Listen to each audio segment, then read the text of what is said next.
Today we're going to do chapter 15, section 1, the first part of it. Energy. Energy is the ability to do work. Work, we learned last chapter, is a little bit, it's the same work, but it just has a new definition. So work is the transfer of energy. Both energy and work are measured in joules. And the relation is when work is done on an object, energy is transferred to that object. For example, if you carry a backpack upstairs, you do work on a backpack by lifting it against the force of gravity. This work requires energy which comes from your muscles, and your muscles get energy from the food, etc. Kinetic energy. Kinetic energy is the energy of motion, and this depends on mass and speed. The formula is Ke equals 1/2 mv squared. You will need to know how to rearrange this. The only one you need to know how to rearrange it for is for mass. Mass.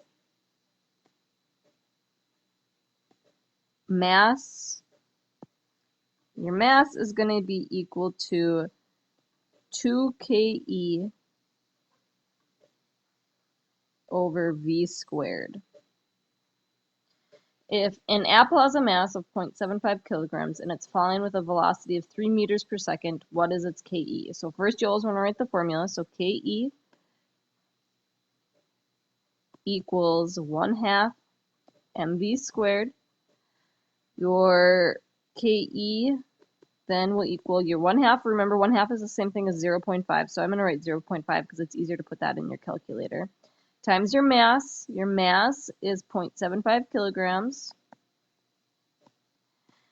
Times your velocity squared. So it'll be 3 meters per second, and you're going to square that. You first have to square it. So 3 meters per second squared is 9 meters squared over seconds squared.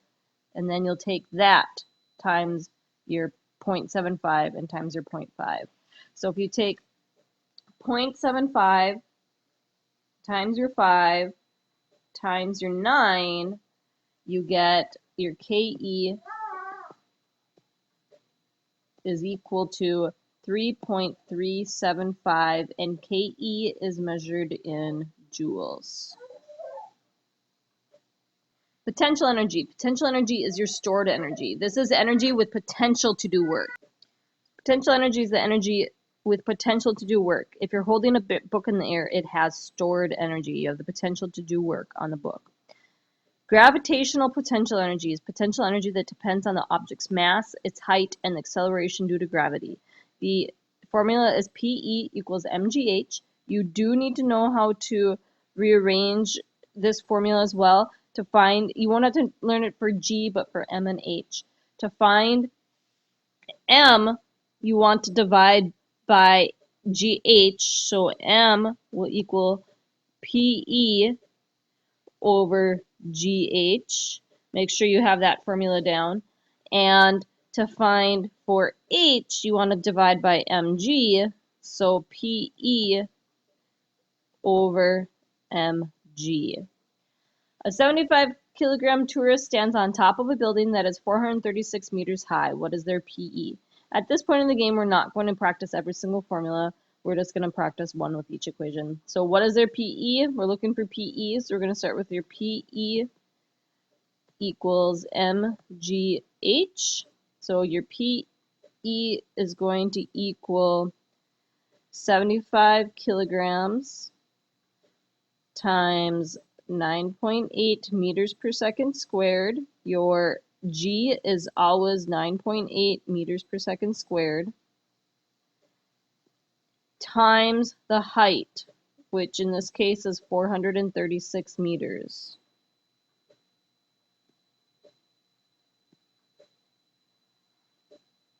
That will equal, if you take 75 times 9.8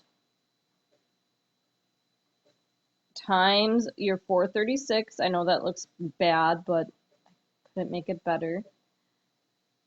So 75 times 9.8 times 436 is 320,460 joules.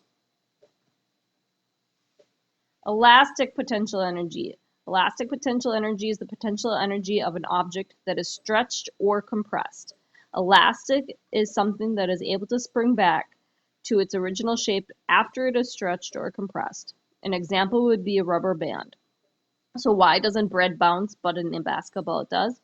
The reason why is bread is not elastic, but the compressed air in a ball is elastic, and so that's why it is able to bounce.